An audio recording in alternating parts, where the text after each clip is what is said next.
I've had a couple of people reaching out to me asking how to link a button to a specific section on the sales page in System.io. So I thought I'd record a quick video for you so I can show you how to do that. If you're new to my channel, my name is Rianna. I help small business owners just like you to set up simple systems so you can save time, attract more clients and grow with ease. If this is something you're interested in, hit subscribe so you don't miss out on the upcoming tutorials.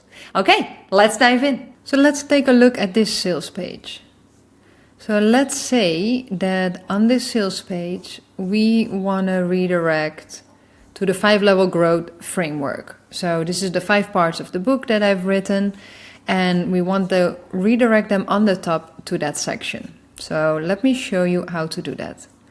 First, we're going to go to the sales page that you want to have that to, and then you go to the section you want the button to scroll to. So we set this one. So we click on the section.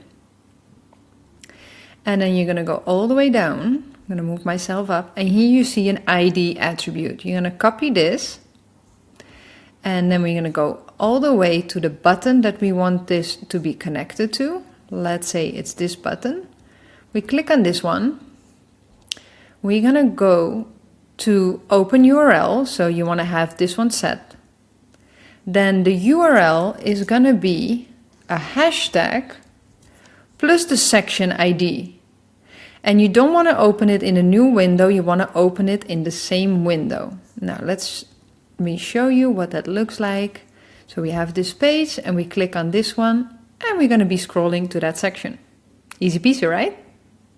And of course, we now used a button here in the hero section, but this can also be if you create a sales page and you add a menu on top, which I would recommend against because we want to have as least distractions as possible on the sales page. But you could have a direction like I have on one of my pages, enroll now, and then they're being redirected to the pricing order form that is on that page. So, hope that was helpful.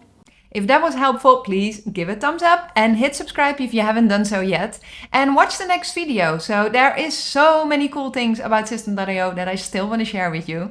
And I hope to see you in the next one.